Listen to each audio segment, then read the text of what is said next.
everybody. I am going to be demonstrating some crafty knowledge today, and I was hoping to use a room so I could go back and forth between my cameras, but it kept kicking me off, so I'm doing it this way, and hopefully the fact that you can't see my face doesn't stop you from watching. I'm here, promise. Okay, so today I was going to show you how to create a basic greeting card. I have a couple kits online that would be a good way to start with this, but I just wanted to take you through a couple things.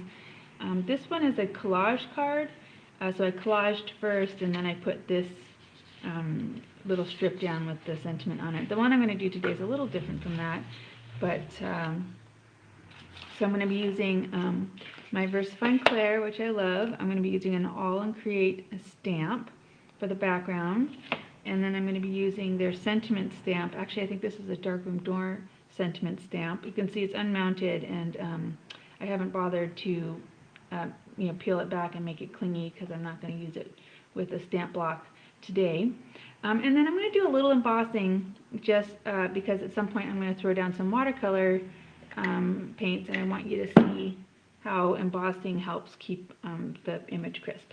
So let's see, where am I going to start? So what I've done, and I chose not to do a holiday card today just because honestly it's getting a little late for holiday cards, and I figure these same techniques can be used with holiday stamps, so it's the same idea. So I chose pink, but if you were to do a holiday card you might choose something more seasonal.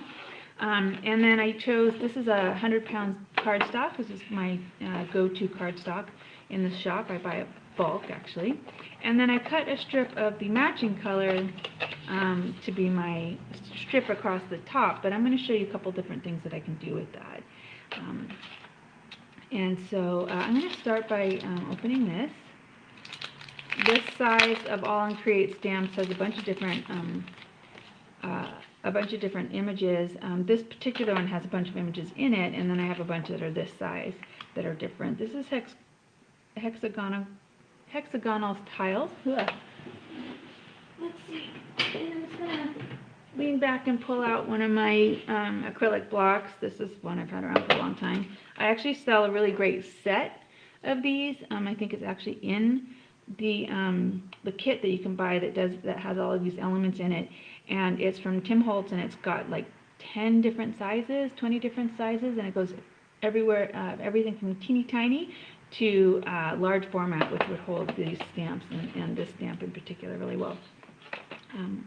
And so underneath I was using my handy We Are Memories cutting tool. I sell this as well, so it's amazing. It's both a cutting tool or a scoring tool, depending on how you need to use it. Today I use it as a cutter. And then I also have, for later, I have my little craft mat, my Make It Art magnetic mat, so that'll help me keep some pieces in place while I work with them. But to start with, I am going to use, so I have cut my main card piece. My basic card that I like to make is 7 by 5. I can't remember, it's a, like a B3 or something like that when it comes to cards, but it creates a nice, size to work with.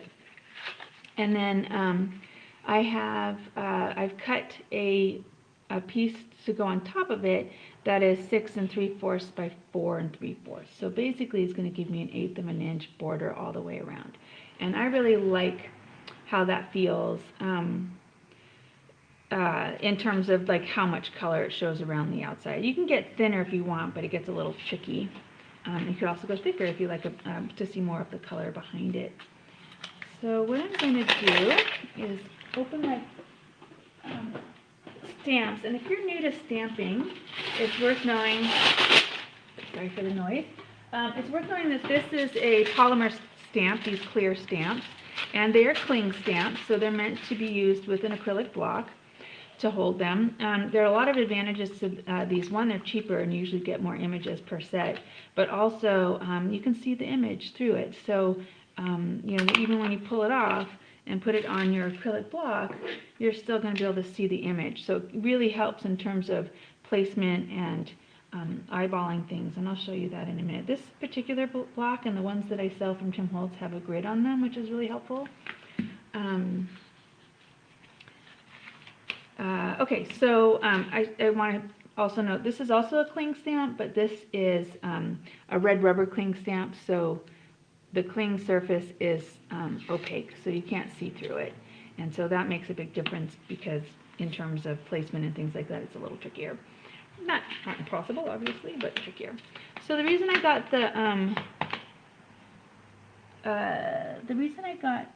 the wax paper out is because I'm going to offset this off my page, and I want to make sure that I don't end up with it, you know, marking my table. Now this particular set is basically a tile set, so it's meant to tile together, and so I'm just going to do that. And this is where the fact that they're clear and I'm using a clear acrylic block is really useful, because you can see, I can see exactly where to put the stamps as I put them down. And this stamp has 6 hexagons.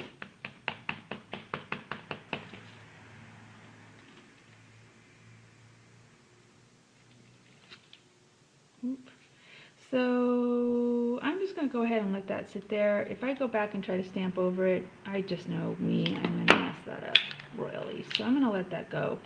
And so later on, I might decide to, you know, mitigate that by putting an element over it, or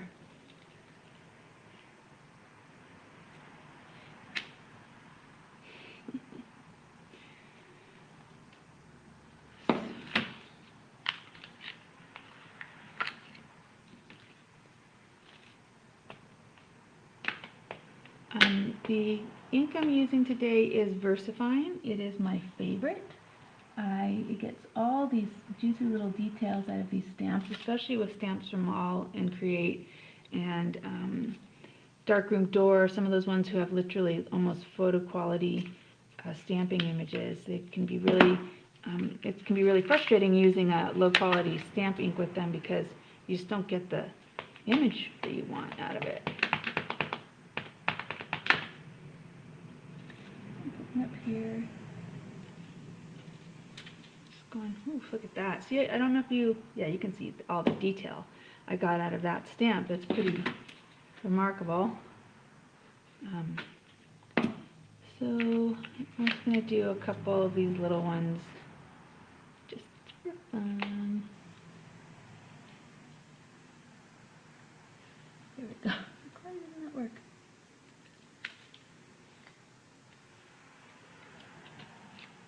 Scatter these out over it.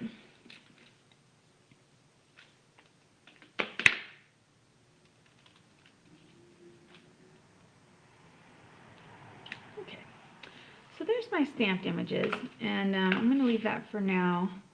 This is the imagery piece of it, and I'm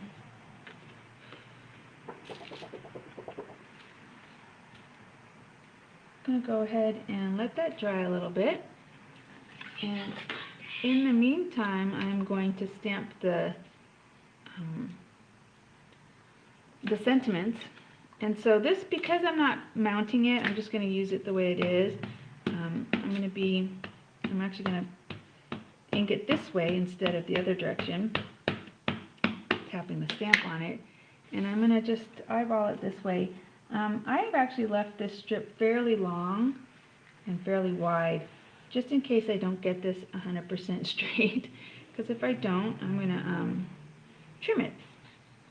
Actually, I did a pretty good job with that. I'm impressed.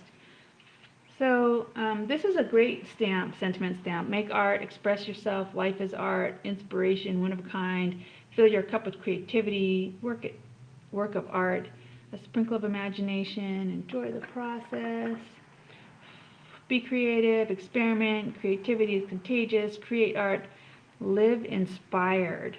They're all very nice ideas. I am going to trim it down probably a little bit. I don't know, I kind of like it. As you can see, it's going to cover up some of my imagery, so you can be a little more careful about when you stamp stuff as to whether or not you're going to, cover up things.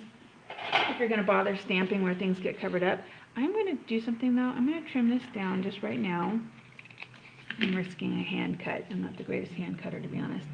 And I might actually just do something that comes down like this, so that I don't lose those images that I stamped on there. And I still think that would be pretty nice. So I'm going to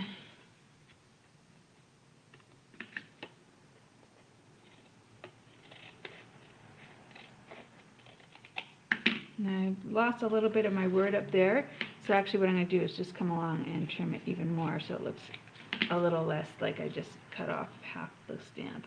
And now when I put it down, I could also put it down just like that and have a little, actually I kind of like that with a little white space around it. And then, let's see, since I've done this has some words on it, so maybe what I'll do is add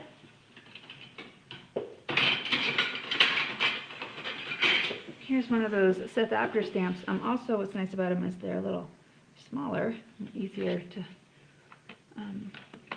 work with.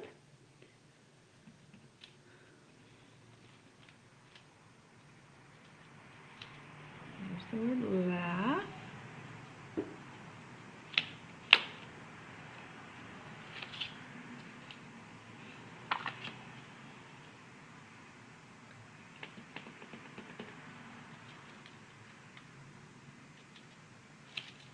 And you can actually get, sentiment stamps that already have, nice offset, nicely placed.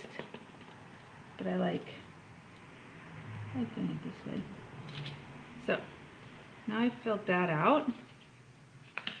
I'm just going to hit it with my heat gun just for a second, make sure that it's all nice and cured before I start doing anything else to it.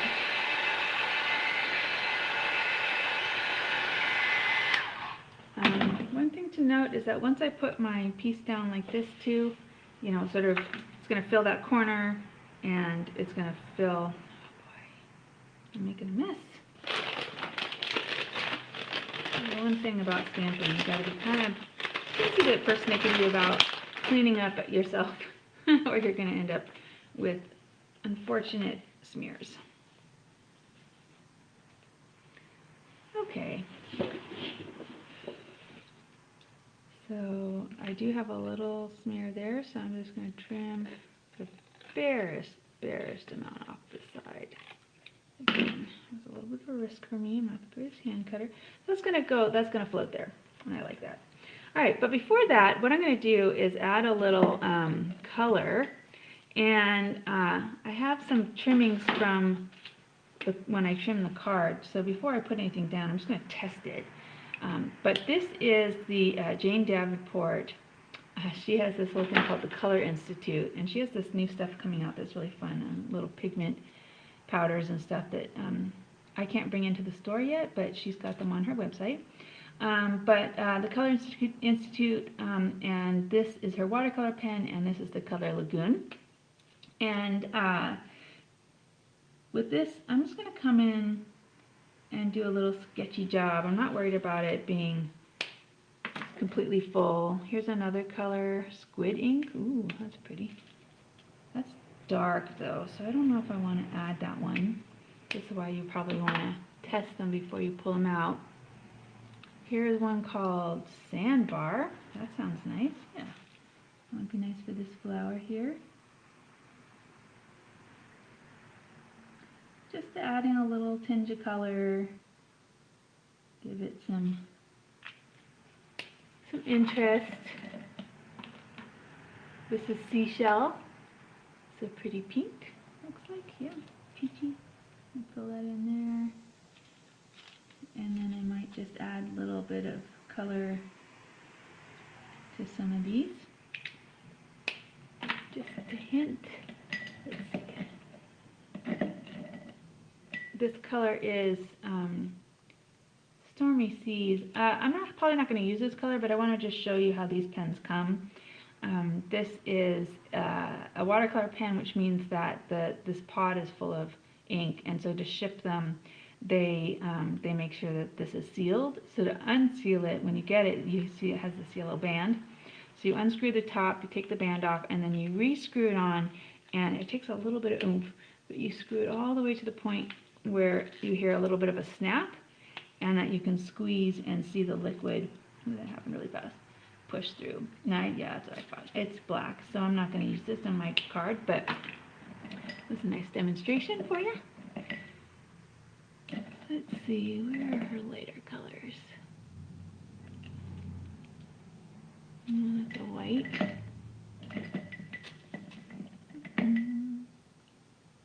This one's called Driftwood. Let's see what color that is when it actually comes out.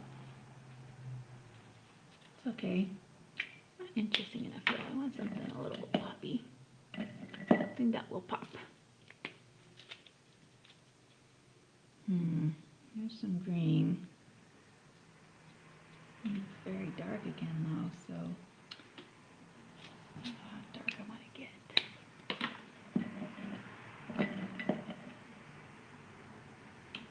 Alright, well, so I have this other brand. This is Alta News brand, and I have them mixed in here, so I might just pivot and use some of these. It's the same concept, it's just a different brand. I don't sell these, I sell the Jane Davenports, but come in, some color.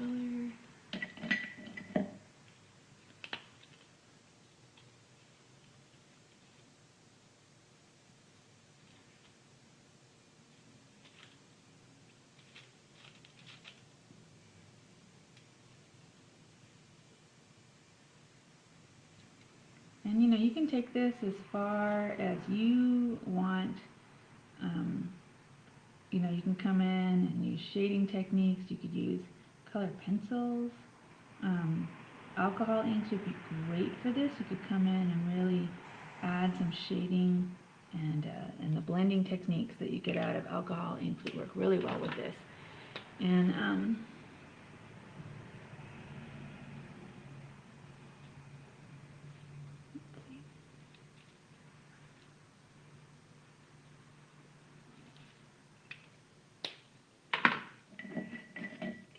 color down. Let's go back to that lagoon color. That was fun. Very beginning. Lagoon. That's here. Maybe here.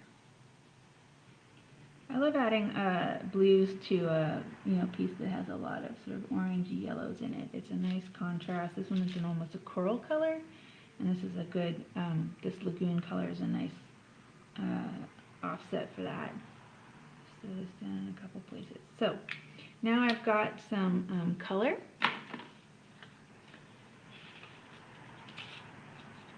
And that's going to sit right over top of it. And the way I'm going to do that is with my phone.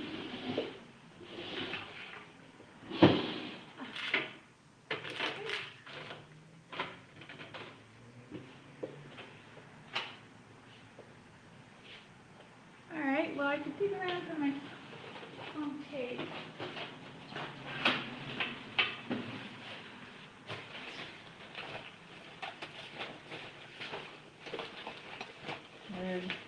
I can show you what to do if you can't find your foam tape.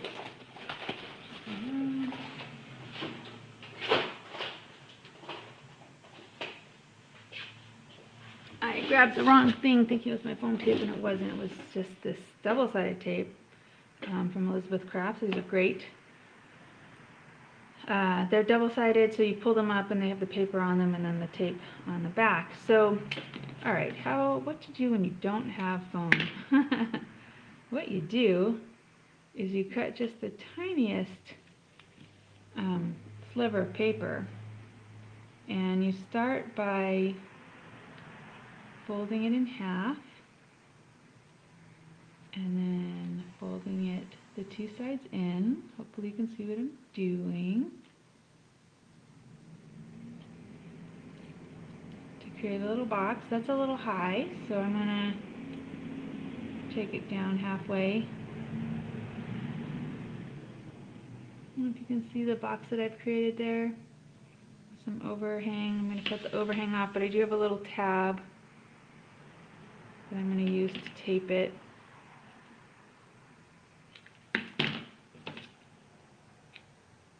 I'm going to take a lot of tape.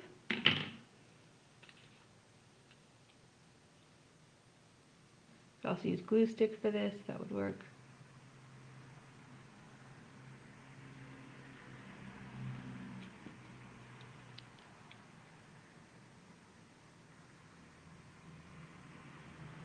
There.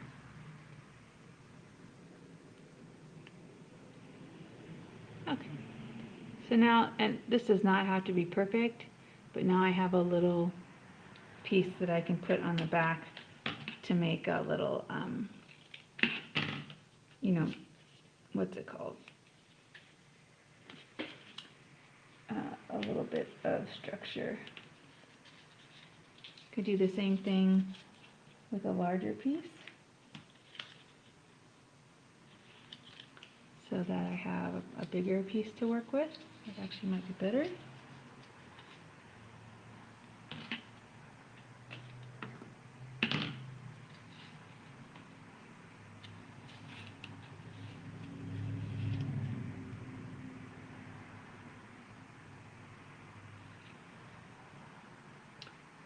Yep, there we go.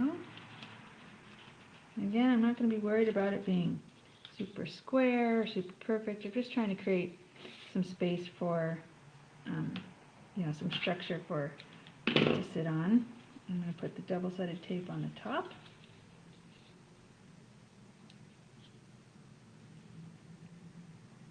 I remember where the camera is. Oh, thank goodness I have a semblance of fingernails at the moment. Of course, looking at them, I need to redo my manicure. And the nice thing about the Elizabeth Craft tapes is that they do tear by hand. If you're not worried about getting a nice straight edge, then you can just rip them by hand.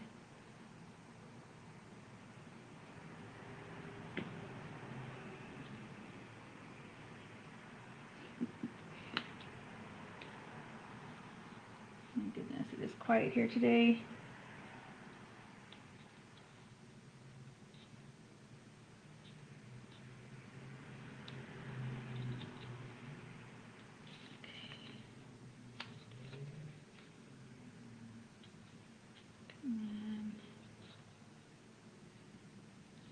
There we go. Flip side of double-sided tape with the paper on it is that it's fiddly. There. Alright, so there you go. That's what it looks like to be adaptive. Anyway, I don't know if you can see that. I just created a little bit of a some structure, and now I'm just going to put it on my card.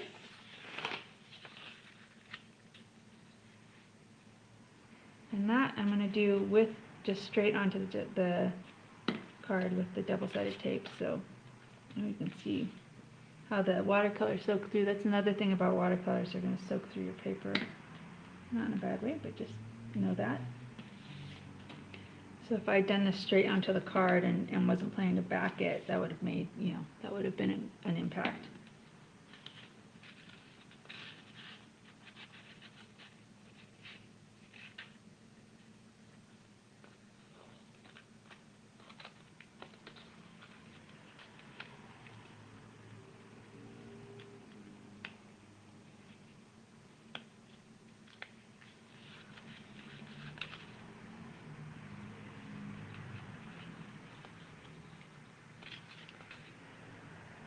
More of this fiddly stuff.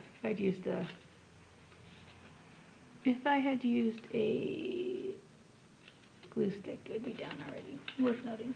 Okay, I'm just gonna. There we go. That was pretty quick, right? 25 minutes. You know, There we go. Live, laugh, smile. One other thing too before I go that I want to show you, because it does make a difference. I'm going to show you how to emboss. And so if you really want to use, if you're using ink that's water soluble, or really want a nice finish to it, one thing you can do is use an embossing powder to seal your letters or your stamp image. So I am embossing this with a nice wet, or I'm stamping this with a nice wet nice wet stamping ink. But before it dries, I'm going to come along and I'm going to sprinkle down some of this embossing powder. This is black. One of my favorite colors to use is actually gold. And I'm doing it obviously onto my wax paper because I'm going to, pour it all back into the cup, because that's what you do. So way back when I was doing this as a college student, and embossing was fairly newish. What's the word? It was popular, but we didn't have some of the tools that they have now. I remember I didn't have a heat gun, so I just had my burner, stove burner, and so I would get to this point, and then I would hold it over my stove burner and do this until it all melted. So you can heat it from the back. You can still do that if you're heat gun free, but if you need a heat gun, I do sell them. But now what I'm going to do is heat this powder up, and it's sticking to where the ink is on my page, and there's this magic moment when the embossing powder starts to melt and go shiny, and it is fun to watch it happen, especially if you're using a metallic or a gold and you really see it go molten. That is a lot of fun. Now this is just a straight up black. I sell a black it's from Bendis, and it's called Detail Black. It's perfect for this. It would be perfect for the stamps that I just used on the card too. It would really pick up all that detail. It would be great for that.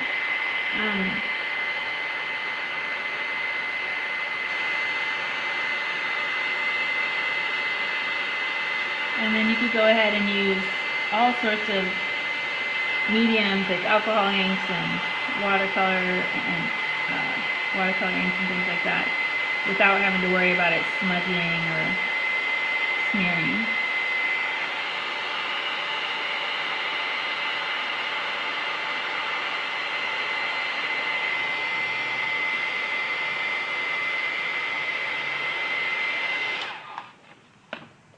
Okay, one way to figure out if it's done is to touch it. If it's grainy, it is still powder and has not melted enough.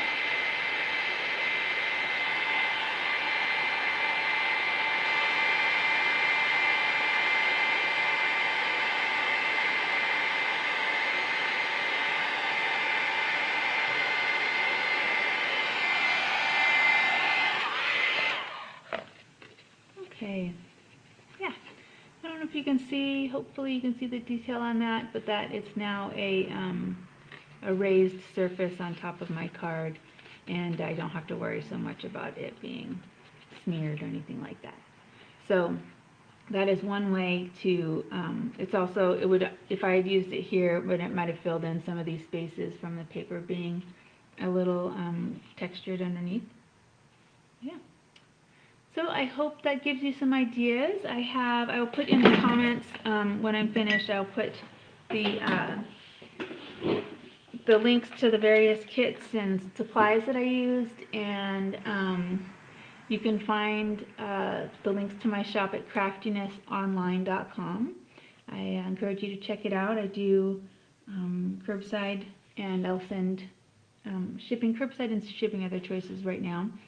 And I hope that you're all staying safe and well, and that you're crafting on. All right, thanks for joining me. Bye.